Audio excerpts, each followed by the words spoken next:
Hello, my name's David Long. I'm a professor in the School of International Affairs here at Carleton. It's my great pleasure to be chair of this session. Great pleasure because I've known Simon Dalby for several years, and he's a great friend, and I know him to be a great scholar and also somebody. We're very fortunate. I'm sure many of the presentations I wasn't here this morning, unfortunately, but the presentations I've heard this afternoon have been very good. But I will say Simon's the ideal person to have as the last speaker because he's a very engaging and provocative speaker. Simon's research is broad-ranging. It focuses in a number of domains, but if I was to summarize it neatly in 4 words, 2 concepts, it would be critical geopolitics and environmental security. He's today going to be talking about borders, global climate change, and a variety of other things that follow very nicely from some of the discussions we've just had, but will also be a good wrap-up for the conference. Simon, we're all yours. Thank you, David. Yes, environmental security and critical geopolitics run right through my thinking, and indeed they're so intermeshed at this stage that I probably should come up with some kind of neologism which does it all in one word, but it's beyond me, at least this afternoon. In the subtitle. Oh yeah, right. No, David and I were talking about my constant problem with editors who edit out subtitles I spent so much time dreaming up. But this one's still here, so climate geopolitics in a warming world. I was thinking about what to say at this presentation when last week there were 2 prominent luminaries addressing the United Nations, and indeed it seems that everything that we need to think about can be summarized by contrasting 2 of the most high-profile media figures of the moment. A furious teenager and, well, you provide your own adjective for the president, okay? Last month, Greta Thunberg addressed the United Nations and said, "People are dying, entire ecosystems are collapsing, we are in the beginning of a mass extinction, and all you can talk about is money and fairy tales of eternal economic growth. How dare you?" And she was pissed with good reason. The following day, in what might have been planned as a direct rebuff or might not have been planned as a direct rebuff, Donald Trump shows up and informs the United Nations that the future does not belong to globalists. The future belongs to patriots. And it seemed to me that the contrast between the future-looking globalist in the furious teenager and the smarmy, self-satisfied, egotistical assumption that the old stories about states and patriots were adequate for understanding the present world summarizes the contradiction that we face when we talk about globalization and borders. But it seems it also summarizes the contradictions at the heart of what we're dealing with very explicitly with climate change. Because there is a generational politics here that is very profound, which the globalization literature, I think, hasn't really grappled with. Because it's perfectly obvious, if you're a teenager reading the science about what is happening, is that your future is looking really seriously compromised. If you happen to be a 75-year-old or however old he is politician now, well, you don't give a damn anymore about the long-term consequences of the claims that you're making. And there's a dimension here about time that is absolutely crucial. We have to factor that into our discussion.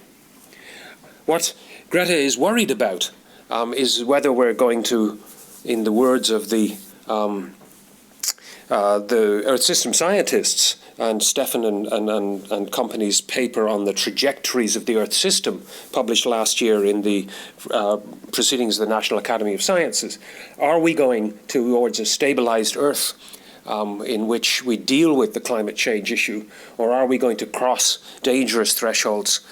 Are they borders? Are they boundaries? Thresholds? The terminology is always a little complicated here. Heading for a whole series of feedbacks, self-reinforcing feedbacks, which accelerate climate change completely out of control. And of course, it's precisely that scenario that Greta is so worried about, precisely because the Trumps of this world are ignoring it. We live in a world which, as the previous speaker has suggested, is increasingly one of connections. It is about a topological system of economic change. And we have got to find the vocabulary to think about this, and all of us struggle with this because the geographical terms that we might use for grappling with globalization always seem to not quite fit the circumstances that we're struggling with. And I think Tom's vocabulary is a classic example of how do you actually use these terms to grapple with the transformations that are coming so fast. Connections are what globalization is about in so many different ways, and they belie the importance of borders. We need a topological vocabulary, do we not, to grapple with these things, which emphasizes the patterns of network connections, the accelerations on networks, the development of new networks in terms of the infrastructure of belts and roads, which don't seem to be much about belts, but certainly have lots of roads. The point here, of course, is that the geographical vocabulary that the patriots of this world invoke is still one of borders and fences. And yes, there are all sorts of borders and fences on the south end of the United States, including this one, which of course I like to use, and my apologies to people who've seen this dozens of times over the years, but it is crucial because it is a fence built with the strange engineering structure that allows the fence to ride up and down as the sand dunes move. So quite literally the landscape can change, but the creatures, two-legged and four-legged, that might wish to move with the landscape are prohibited by these artificial constructions, which reassert control, which reassert regulation, which reassert notions of sovereignty, despite the rapid changes to the natural world, which is increasingly constrained by the artificial constructions of the rapidly expanding technosphere, as it's sometimes called in Earth systems these days. The geopolitical imaginations of patriots remain fascinated by topography, attempting to grapple with topological phenomena. And it's the topology-topography disconnect that seems to me to be at the heart of the globalization borders discussion that we've been having for the last 6-7 years now. But there's also a very obvious series of sort of geographical assumptions that Yossi was talking about in particular this morning, of proximate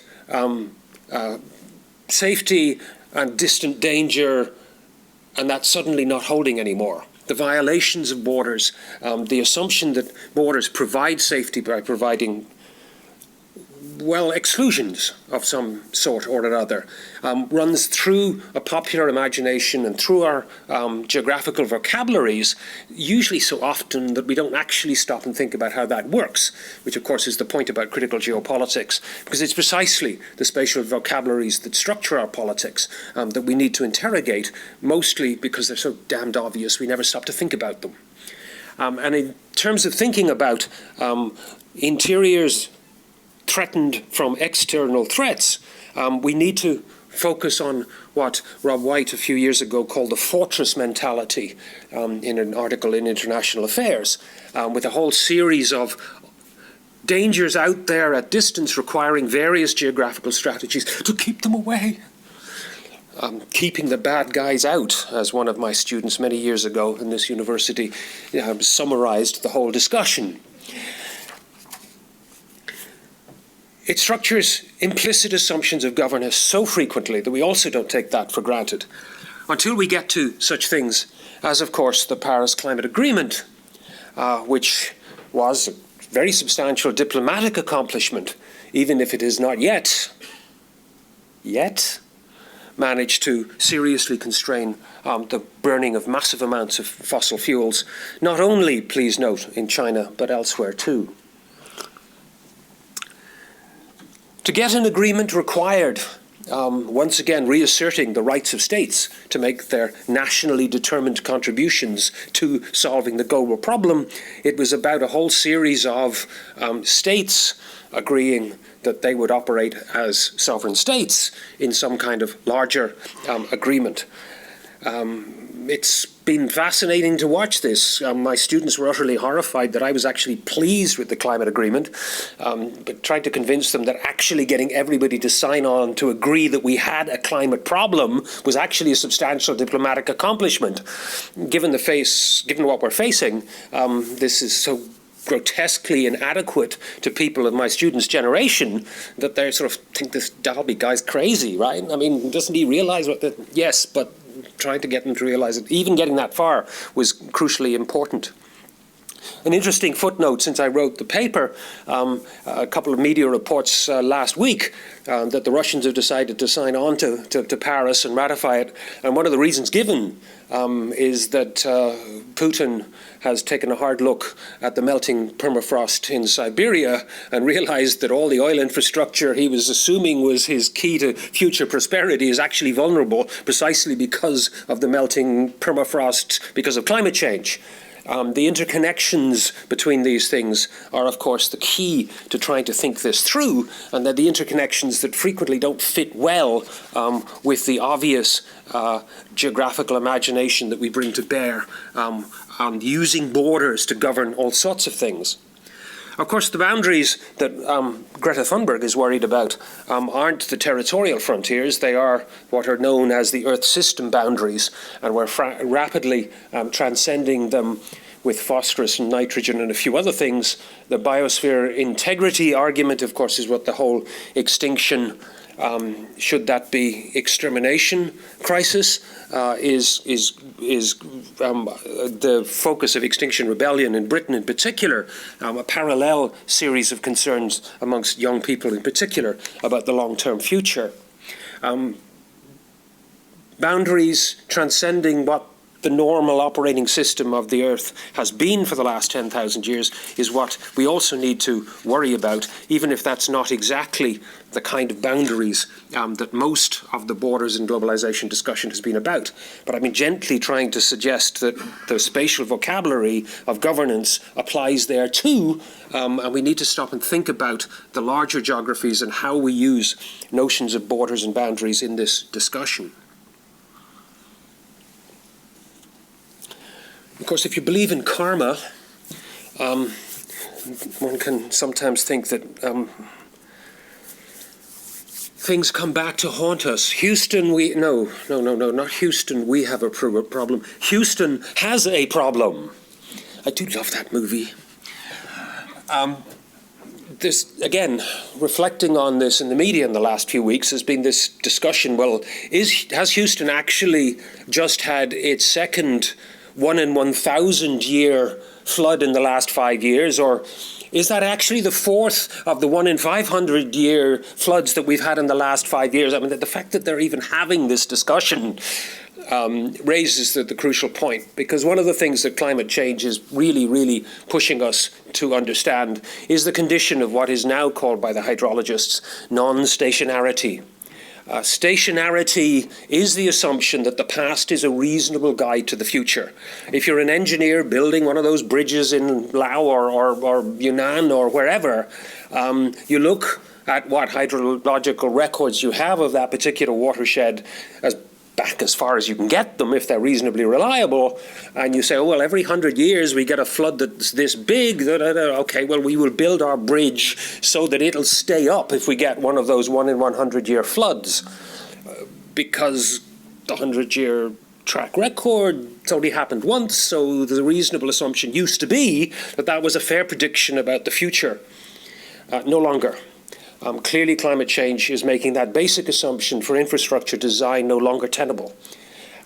Houston is getting 1 in 500 year floods every few years. And hence the assumptions about the past no longer hold. And consequently, of course, any assumptions that you make about borders and boundaries and the ecological functions across them also has to be thinking in terms of much more floods, much more unpredictable weather events, both droughts and floods. it's immediately obvious that assumptions about the stability of sea levels are having very, very profound border problems for the Pacific Atoll states. And do we actually value their membership in the international system or not? Yeah, okay, it's a bad pun, but I like bad puns occasionally. To value or not to value, that is the question. Again, this is a simple question of the past geography is not reliable indication of what is coming. The territorial integrity of these states is being challenged, and there's no amount of border controls can actually do anything about it.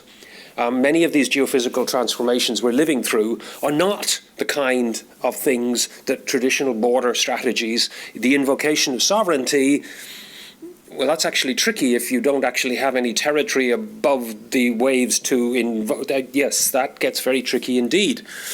And indeed, I've had some very interesting student papers on strategies that the Tuvaluans might take to deal with their imminent disappearance as a nation state. The point about this is that the past isn't a good guide. Borders can't solve many of the governance issues that climate change is presenting. Non-stationarity makes the future increasingly unpredictable. For some states, it's entirely predictable. If current trajectories continue, they won't be states. And we need to stop and think about the world being transformed in dramatic ways in that context of accelerating climate change. Thinking in terms of climate change and the consequences, of course, brings us to the discussion of that network's connectivity thing, and particularly to what are increasingly called teleconnections these days. Because, of course, the Tuvaluans aren't responsible for the sea level rise that's doing them in. It's us, and particularly bad in North America, where still, on a per capita basis, we burn a whole lot more fuel than they do in China. And you do need to bear that in mind in terms of doing the comparison.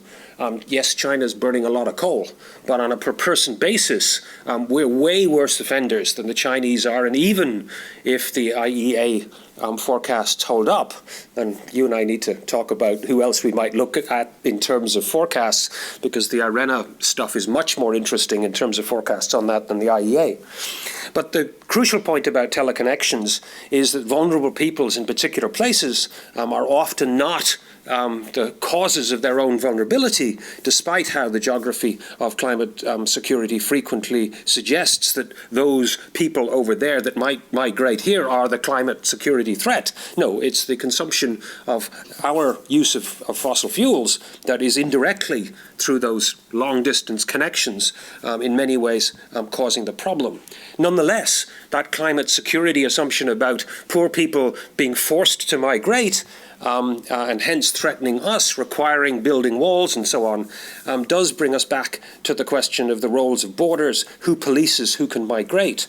And of course, it is worth reminding people that climate is only one of the many things that is setting people in motion at the moment.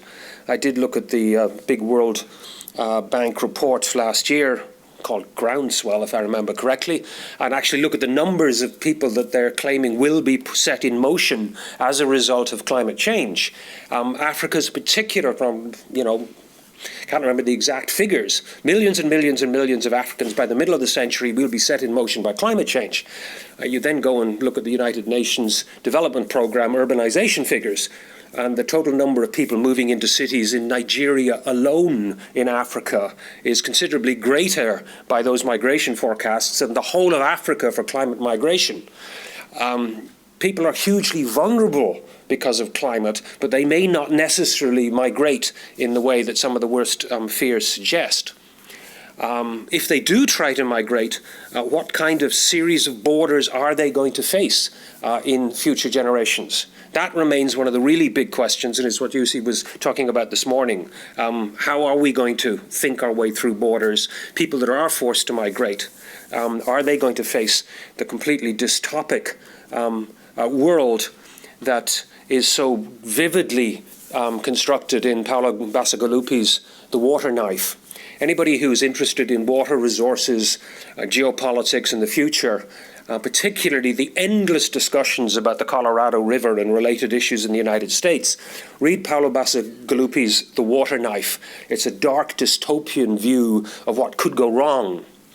If you prefer your what could go wrong and the role of borders in this kind of world in more academic prose, well then read Steve Graham's Vertical.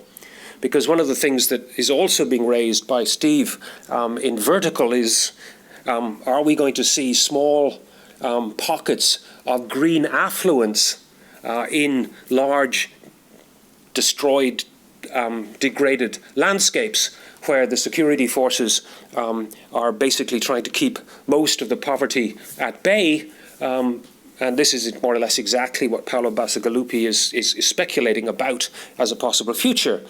If you haven't read Steve Graham's Vertical, thinking about how vertical borders are increasingly part of globalization, quite literally in high-rise buildings, and who can access which level of the buildings, because the elites have got the penthouses and the helicopter pads where they can operate more or less completely unconnected, quite literally horizontally, from the infrastructure below that keeps their high-rise buildings functioning. It's another view of a dystopic future in which the borders that matter are vertical. It's a wonderful book. The whole thing is about ropes and cables. Because Steve's argument is that if we're going to understand the dramatic consequences of globalization, our geographical imagination of horizontal divisions isn't enough. We need to understand the vertical dimensions of geopolitics, and the ropes and cables that allow elevators to go to the penthouses are, of course, exactly the same technology that allow the miners to dig ever deeper to get the materials to build the high-rises. It's sort of Bertinsky in prose. Okay. Bit of a digression. Back to horizontal divisions, because, of course, one of the other things that when you're talking about sustainability, you think of traditional notions of conservation. We think about divvying up landscapes and keeping people out of particular chunks of landscape. We frequently think now in conservation terms in Africa of militarizing this as well. We all know the old Robin Hood story about people being driven out of the forest and then being turned into outlaws, and the sheriff goes after them. The same problem in many places where native peoples are removed from landscapes that they've traditionally used for various ecosystem services, that are then turned into poachers. We get the whole counterinsurgency violence thing, which is various people in Canada have been writing about recently. Again, the assumption being that the mode of regulation and control is about bordering rather than understanding the ecosystem connections across the borders, and removing people and sometimes removing particular species from landscapes might work in some cases. Frequently it doesn't. And of course, one of the really big problems for climate change is precisely that the ecosystems need to move as the climate conditions that they need move too. And so if we're trying to actually do conservation in situ, we may actually be causing problems by preventing migrations. Hence, of course, the increasing discussion about how in conservation circles you generate migration corridors, so that literally animals and species can move up to higher altitudes and towards the poles as the climate change accelerates. And again, the assumptions of sort of fortress conservation here are not necessarily helpful. One of my favorite comments on the whole Trump wall situation came from Dawn Stover in the Bulletin of the Atomic Scientists beginning of last year, where she argued that the money being spent on this wall would actually far better be spent on other boundaries around the United States, specifically on seawalls in Miami and various other places, because those boundaries are changing dramatically. If you have a high altitude real estate location in Miami, it's anything over 10 feet. And those pictures from a couple of weeks ago of one more king tide in Miami and everybody driving through the seawater reminds us that we need to think about those kinds of boundaries too, because sea level rise means that maritime boundaries are in flux. They too are mobile. And this is indeed, believe it or not, in Miami, and the pedestrians had to detour precisely because the sea walls were being raised. At least that particular one was when I was down there 18 months ago. The point about this is that we need to think about coastal boundaries as well, and much of the traditional borders literature thinks about territorial borders, which we now need to understand in a way that complements this with maritime borders. I do like that idea that the Cuban cliffs on the north of Cuba mean that as sea levels rise, the Cuban coast will remain more or less where it is, as Florida disappears under the waves, and hence the maritime boundary between Cuba and Florida will migrate northwards because it divides from coast to coast. And as Florida disappears, the Cuban maritime area gradually moves north. I've always liked that one. Of course, no doubt somebody will start building those seawalls in the Florida Keys to make sure that the territorial claim remains more or less, the territorial claim on which the maritime boundary is based will remain more or less where it is. What I've been trying to do over the last half a dozen suggestions is point out that traditional bordering practices are all up for grabs in all sorts of ways when we start to think about major environmental change which is currently underway. As with the literature specifically on territories, we need to understand that borders are dynamic, they're about edges, but they're also about geophysical change too. And that's a crucial dimension that the future of border studies needs to grapple with, because the assumption of fixed territorial sovereign boundaries is no longer a good idea in terms of thinking about the context within which borders operate. But we also need to figure out how to deal with what may be the most pernicious division in all of modernity, this one between culture and nature, human and environment. It runs right through our thinking in all sorts of ways. And the politics of the production of the future of the planet, because we need to think about what we are making and what we are producing, given this rapidly changing context I've been describing, because old-fashioned notions of environmental protection, while they may be useful for particular resources and in particular contexts, are really not anything like an adequate framework for thinking about the future. If we are serious about paying attention to Greta, we need to stop and think quite literally about what we are making and how we are making it. Back to the question in the previous panel, we need to build solar panels rapidly, but we really need to build them in solar-powered factories. Thinking through how you get there and quickly matters greatly in terms of the politics. It's not just enough to invoke some kind of cosmopolitan ethos. And of course, I've been in trouble in print for being an imperialist by invoking cosmopolitan notions. But Robin Eckersley has been suggesting that in response to this rapidly changing world, we need what she calls a geopolitan democracy, something that takes seriously this changing geographical context, because what she's arguing here is that the geographical and the ecological context within which we are working doesn't work in terms of the traditional assumptions of the separation of humanity and environment. Neither can it work in traditional notions of defending spaces, local spaces, from global encroachments. And that this vocabulary, however popular it may be for environmentalists, for local communities trying to prevent the larger changes that are happening, we can't either have global or local. We can't have humans separated from nature. We have got to start thinking about their interconnections. She writes, "Therefore we cannot simply substitute the political fantasy of rational Earth systems steering led by scientific elites with a political fantasy of local or national self-rule led by political forces which are ignorant of their vulnerability to and roles in producing the life-threatening changes to Earth systems processes that are underway. The minimization of world risks depends on a local understanding of how local practices are inserted into and bear upon larger Earth systems processes and vice versa." I draw a few simple conclusions inspired by Robin's work. Borders are changing. The geophysical context with which we are trying to border things is changing, and we need to understand that in both senses and together. Governance and borders focus is not enough in terms of governance.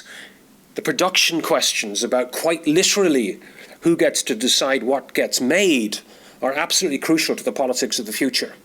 I've been working a little on the divestment movement and the logics in the divestment movement, focusing on where investment funds go into fossil fuel infrastructure or solar-powered factories matters greatly in terms of the future that we produce. But those aren't the kinds of decisions that are easily governed using traditional notions of bordering as the mechanism for governance. If we are seriously thinking about planetary politics, we have to engage the topologies, the investment connections, where it is that the decisions about where pension funds and things are actually spent is not something that's obviously easy to follow in terms of traditional notions of bordered territories.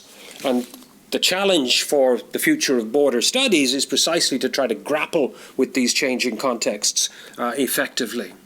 It seems to me that in terms of topology, the local and the global are interconnected in all sorts of ways, and there's no obvious way of unknotting them.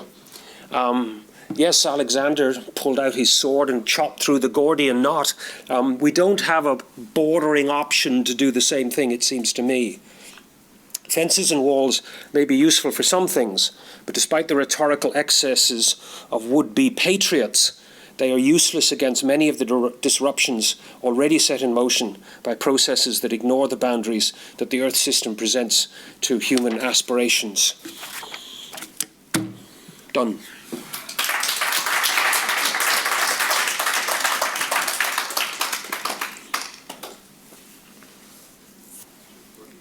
On. Okay, questions? There must be.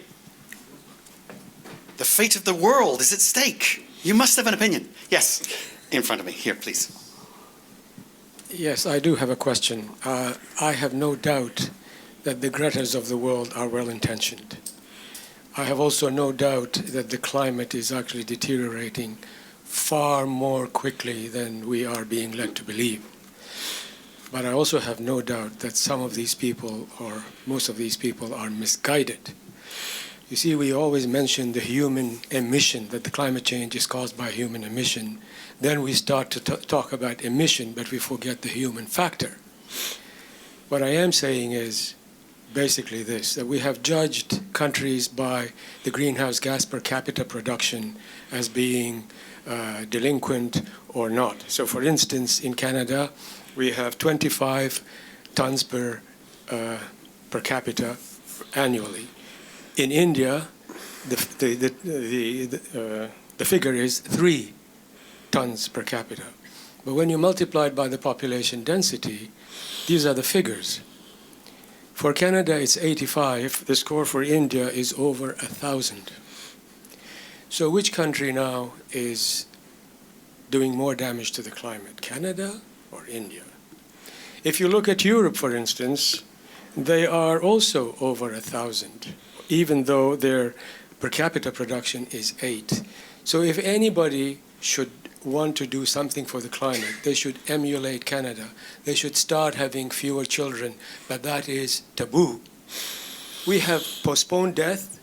We should also delay childbirth. No, also, wait a minute. Is there a question in this? Is, are we going to start looking at the global population and what do we need to do to reduce it? Brilliant. Thank you very much. Simon. I mean, the cynic will say, well, we've got plenty of nuclear weapons, why don't we just use them? That solves the population problem. That's not what I said. I said the cynic would say that. I'm not calling you a cynic.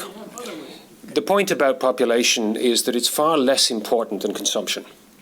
Population growth is declining in many parts of the world already. In the places that are using a whole lot of fossil fuels, it's in many cases below replacement level. The problem with population, the old line is that urbanization is the best contraceptive. It seems to follow fairly closely. One thing that we surely have learned is that female education and female empowerment is key to reducing birth rates. It works. It hasn't worked the whole way around all the world yet, but we are getting there on that one. We don't have time to worry about population issues if you're serious about climate change.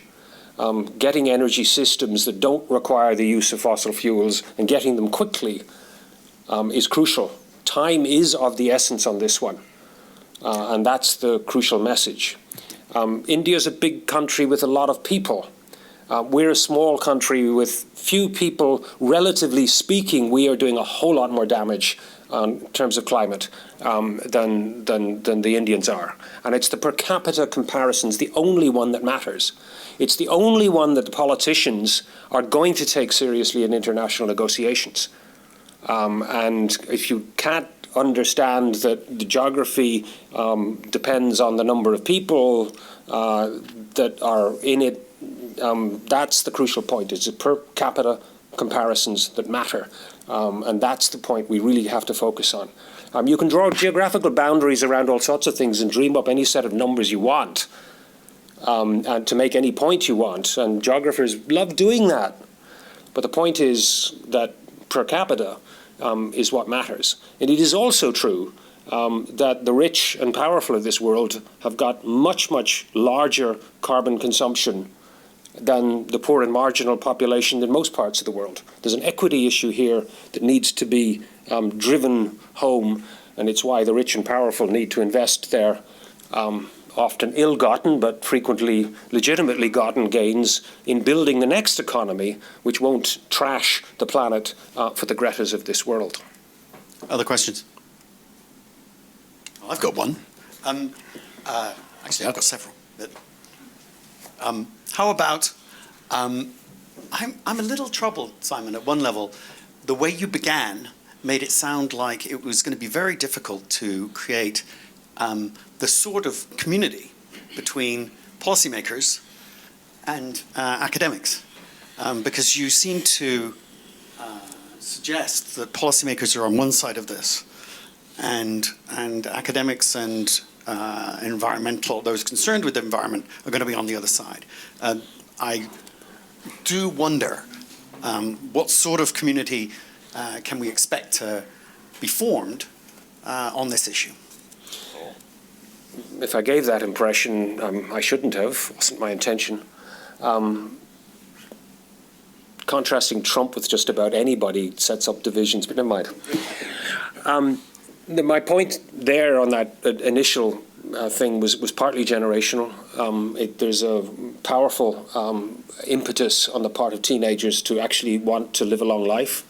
And if you read the science which the IPCC has finally started to write in plain English, and their 1.5 degrees report late last year has been a turning point in getting policymakers' attention on this. So bridging the academic policy gap seems to finally be done. In terms of the IPCC scientists finally realizing they are going to have to write in an English that is comprehensible to policymakers. And what was really interesting is that the 1.5 degree report that came out late last year is the first time they've explicitly tried to do that. And one of the authors of that report I'm in email contact with, and she emailed me and said, getting the response we've got makes all the effort worth it because we're finally beginning to get through to key decision makers. What I don't think we're still getting through to is the financial community that's doing the big investment decisions. It's starting to change. The last 18 months, more and more financial risk analyses of climate investments are starting to show up. People are actually paying attention to what Mark Carney's been trying to say for a very long time, is that investments matter. The fragility of the climate system is such that if you're investing in the wrong thing, you're going to go bankrupt, as he bluntly said, was it last week or the week before? That is beginning to get through, and yet the hundreds of billions of dollars that have been invested in fossil fuel infrastructure since Paris are absolutely shameful. I think the Royal Bank has got 230 something or other billion, well, I don't know, $1 billion is what I'm talking about, according to one figure I saw recently. So in Canadian financial institutions are heavily invested in all the wrong stuff. That said, if you're interested in investments, the capitalization on Exxon and some of the big oil companies, relatively speaking to some of the new high-tech companies, is noteworthy in terms of where the economic trends are going. Can decision makers operate on the basis of redirecting those investment funds into green tech, into energy systems that don't rely on fossil fuels? And my bad moments, I think that it's not going to matter because they're going to go on doing fossil fuels and then the whole system will collapse and those assets will be stranded anyway. If we get the policy right and start building solar panels and green energy systems really quick, those assets are going to be stranded because we got the policy right. So either way, get out of that stuff. Think about investing in quite literally what is being built. And I think that, Tom's points about what the Chinese are doing is really important, because one of the last things you started to talk about was the telecommunications, right? And that too matters in terms of the shifting world, because yes, we can connect ourselves together in all sorts of ways. Just please make sure that your data farms aren't in a jurisdiction that has coal-powered generation facilities. And I mean, this is one of the things Google has been struggling with, is trying to figure out how do they get themselves out of that trap too. Does any of that fit with traditional notions of bordering? Well, not well. And that's my crucial point, is we need to stop and think really much more carefully about production decisions that are in the circuits of global capital rather than in the territorial states that we assume are our governance mechanism. Yeah, I think it's a really, really important point, the relationship between preservation on the one hand and bordering, and production on the other hand and bordering. Those are quite different conceptually, and what they'll mean in terms of policy implications, in terms of coordination to get there. And what it means in terms of institutionalization. I think that's really important. I've got a question here. Yep.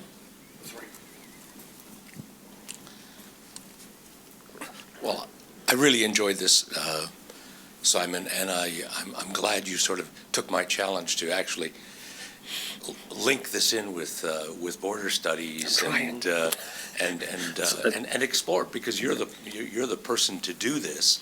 Explore the ways in which climate change and border studies are facing each other, and the kinds of questions that are originating from that.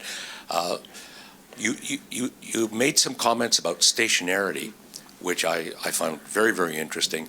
Are there other concepts like stationarity that we in border studies should be considering as we look down in the direction that you're looking right now? My guess is there are a whole lot, but I'm not thinking of any other ones at the moment sitting here on the podium. Okay. I think that's a really good question. It's one that, stationarity is the one that's neat because it's so obvious in terms of floods and planning and all the rest of it.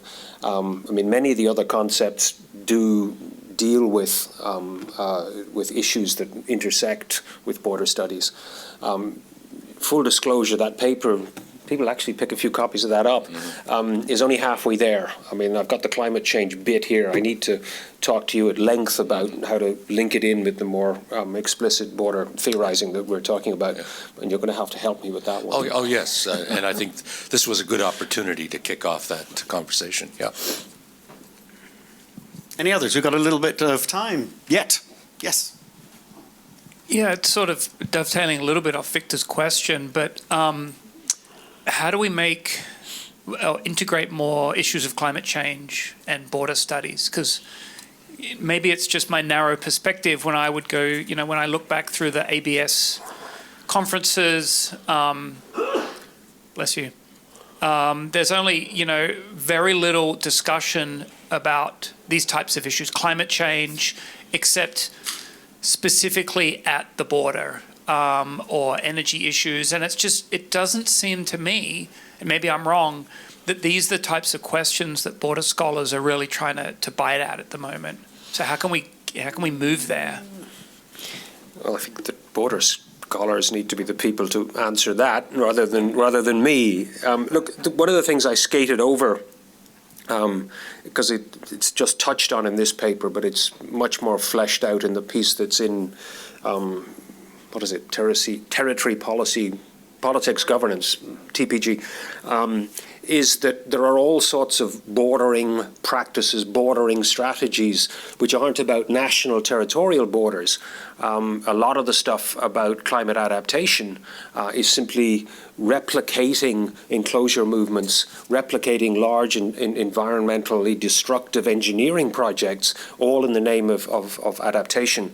And Linné and Sovacool's book on the political economy of climate adaptation is perfect on, they've got the 4 E's, the enclosures, the expulsion, no, expulsions is Sassen's term. Sorry, I forgot. But the basic point here is that there's a whole series of bordering practices. They're administrative borders. They may not be sovereign territory borders, but they are imposing more borders on all sorts of ecological phenomena. The classic example, which might appear to be contradictory, is, of course, carbon offsets, because the assumption has been that if you can border a particular trunk of forest, look at how much carbon gets actually sucked in by the trees, and there's a whole new series of mapping exercises, mapping forests in numerous parts of the world, basically to sell their ecosystem functions. The difficulties with REDD+ programs and all the rest of it are compounded when you're trying to do the calculations for how much carbon is being sucked out by a particular chunk of forest. And there's whole new mappings of forests which often don't actually coincide with the traditional forestry administrative boundaries. So here's a whole new mode of bordering as an administrative practice that's supposed to allow us to go on burning stuff because we're buying ecosystem services from somebody someplace else. That's again a whole series of bordering practices that aren't directly related to sovereign states, although many cases the sovereign states get the revenue rather than the local forest managers in that exercise. And that's been, of course, one of the contentions about the whole ecosystem services economy. It's been very good for master's students in geography who can get lots of jobs doing GIS things on ecosystem services landscapes, but... Any others? We're reaching the end of the day. I think I may, unless anybody's jumping? Nope. Okay, I'm going to wrap it up. Thanks very much. Thanks, Simon. On behalf of the group, it was a really interesting and provocative presentation, and something that I know we can build on. Thanks.